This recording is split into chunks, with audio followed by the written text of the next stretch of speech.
नमस्ते।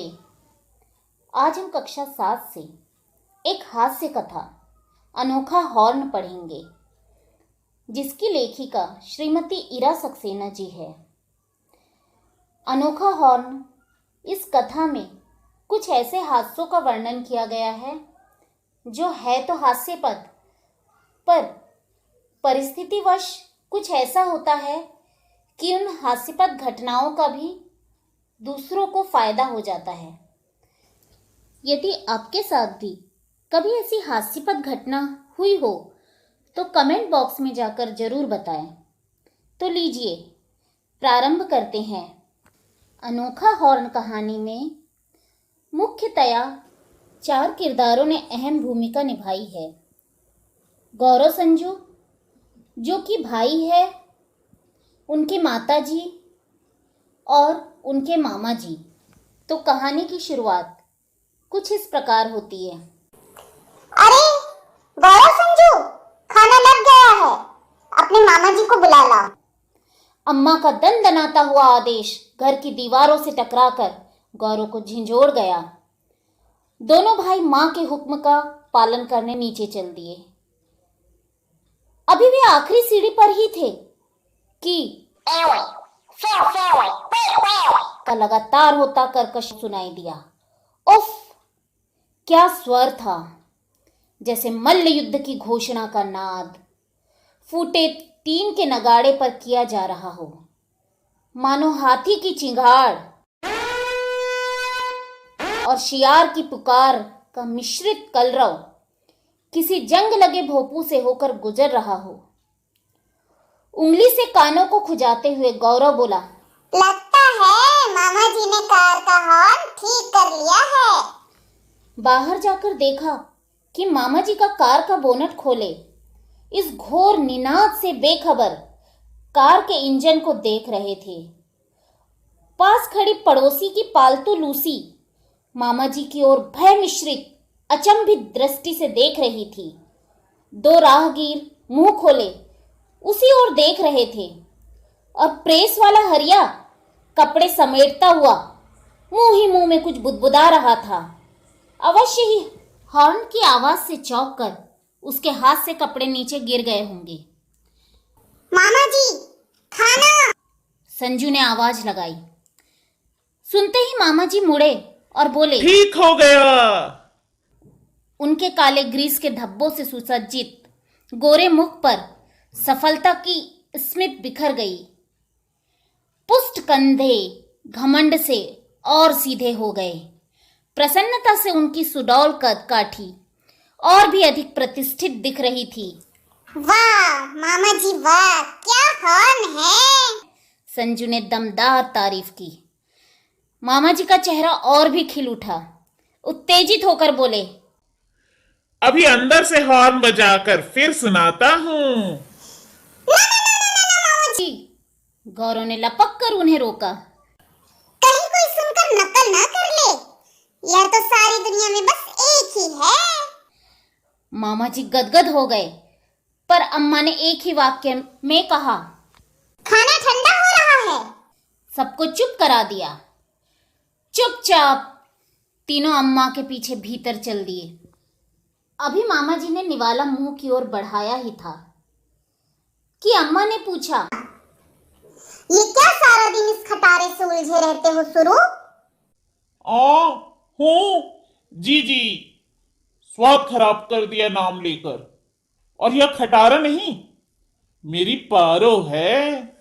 मामा जी ने रूठने की कोशिश की। अम्मा पर इसका कोई असर नहीं पड़ा। क्यों, तुम्हारा नाम भी बदल गया? मैं तो सुरु ही पुकारूंगी। अम्मा ने दृढ़ता से कहा।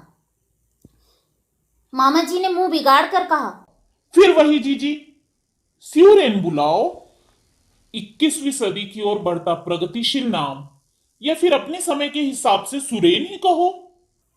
फिर कुछ सोचकर मामा जी बोले, जी जी, आज पारो की आवाज लौट आने की खुशी में मैं इन दोनों को आइसक्रीम खिलाने मोतीझील ले जाना चाहता हूं। अम्मा ने सिर हिलाकर आज्ञा दे दी। कुछ अटकते कुछ झटकते हुए मॉरिस माइनर 1948 का मॉडल यानी पारो खांसती खखारती हुई आगे बढ़ी। अभी थोड़ी ही दूर गए थे कि अचानक का कर्णभेदी स्वर सन्नाटे को तोड़ मरोड़ गया। मामा जी की आंखें चमकने लगी। देखो बोला। मामा जी अभी ठीक से प्रसन्नता जता भी न पाए थे और गौरव व संजू हॉर्न की आवाज से संभल भी न पाए थे कि तीखी सीटी से उनको चौंका दिया। कार रोककर देखा, पीछे एक पुलिस वाला गुस्से में दौड़ा आ रहा था। किसके लिए हॉर्न बजा रहे हो? जानते नहीं यह नो हॉर्न जोन है। वह दहाड़ा। गौरव ने गर्दन घुमाकर देखा तो सड़क के बाईं ओर हॉर्न नहीं बजाने का संकेत चिन्ह बना हुआ दिखाई दिया। तुरंत उसने कोहनी मारकर मामा जी को सावधान कर दिया कि उससे बहस ना करे। बड़ी विनम्रता से मामा जी ने गलती स्वीकार की और इस मुसीबत से छुटकारा पाकर आगे बढ़े। मोती झील पर आज काफी भीड़ थी। अचानक एक अधेड़ उम्र की महिला सड़क के बीचों बीच खड़ी होकर अपनी लड़की को पुकारने लगी। आजा, जल्दी चल प्रमिला। अरे घर का आंगन सखा है। मामा जी भुनभुनाए। ब्रेक लगाकर हॉर्न दबाया। कोई आवाज नहीं हुई। महिला से हटकर अब मामा जी का सारा ध्यान हॉर्न पर अटक गया। आश्चर्यचकित मामा जी हॉर्न को निहार रहे थे। गौरव ने संजू को कोहनी मारी और होठ दबाकर मुस्कराया। तभी नागपुर के संतरे, बड़े मीठे संतरे, चिल्लाता हुआ एक ठेला वाला उधर से आया। महिला के पास बड़ी उम्मीद से वह रुका, शायद कुछ सौदा बिक जाए। एकाएक की गगनभेदी आवाज उस शोर शराबे में तहलका मचा गई। ठेला वाला हड़बड़ाकर उछला और महिला से जा टकराया। दोनों अपने को संभाल न पाए और गिर पड़े। उधर ठेला पलट गया। सारे नागपुर के संतरे लुढ़कते हुए दूर दूर तक फैल गए। हाय हाय, सारे जोर ढीले कर दिए। हाय, मुझसे ही भी ना था। हाय। महिला बिना रुके एक ही स्वर में विलाप करती ही जा रही थी। गौरव और संजू ने दौड़कर महिला को संभाला। मामा जी निकल आए। अपने को संभालते हुए ठेले वाला बोला, अम्मा मैं कोई जानबूझकर थोड़े ही टकराया था। यह तो गर्दन घुमाकर वह मामा जी की ओर देखने लगा। खड़ी गाड़ी में ऐसे हॉर्न बजा रहा था जैसे स्टेज पर हारमोनियम बजा रहा हो। सारा माल बिखेर दिया। ठेले वाला कर कहा, मामा जी से कुछ कहते ना बना। निष्कपट भाव से वह गिरे हुए संतरों को स्तब्ध होकर देखते रहे।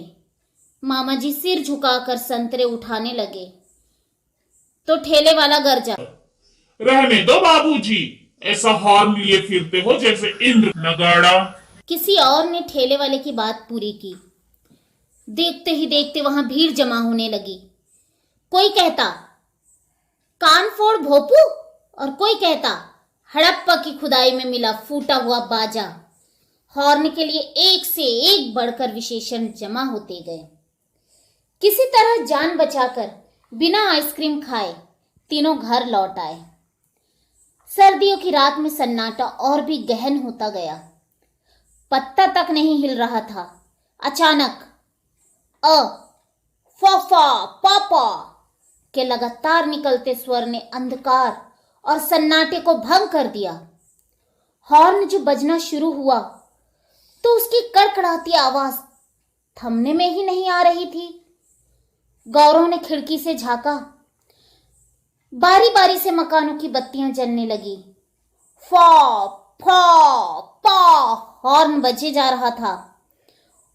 उस शोर में एक और स्वर खनन खनन खन खन उभरा। गौरव और संजू भागकर छत पर आ गए। देखा नीचे बर्तन बिखरे पड़े हैं। तभी धम धम कोई सामने वाले मकान की पहली मंजिल से गिरा। हाय, वह चिल्लाया। चौकीदार की सीटी बजी और खटाक से डंडा पटक उसने उस व्यक्ति को दबोच लिया और चिल्लाया, चोर चोर। सारी गली में उजियारा हो गया। गौरव और संजू प्रसन्न थे। मामा जी भी निकल आए। आखिर हॉर्न ने कुछ तो किया। चोर पकड़ा गया, सब एक दूसरे को बता रहे थे। कैसे? मामा जी ने पूछा। और कैसे मामा जी? यह हॉर्न का कमाल है। उसे सुन चोर चौंक कर गिर पड़ा। गौरव ने हंसकर कहा। उस मध्यम रोशनी में भी मामा जी के चेहरे पर दमकता तेज नजर आ रहा था। हॉर्न अभी भी बजे जा रहा था। तभी नीचे से अम्मा ने जोर से डपट कर कहा, अरे हॉर्न तो बंद करो, बजने दीजिए बहन जी। सामने वाले घर से मिसेस मिश्र का मिश्री गुला हुआ स्वर आया। इसी के कारण तो मेरे बर्तन बज गए, वरना आज रसोई खाली हो गई होती। मामा जी की प्रसन्नता का कोई ठिकाना ना रहा। क्षण भर को रुके, शायद मिसेस मिश्र की तारीफ का धन्यवाद करने। फिर नीचे अम्मा को देख पारों की दहाड़ बंद करने में लग गए।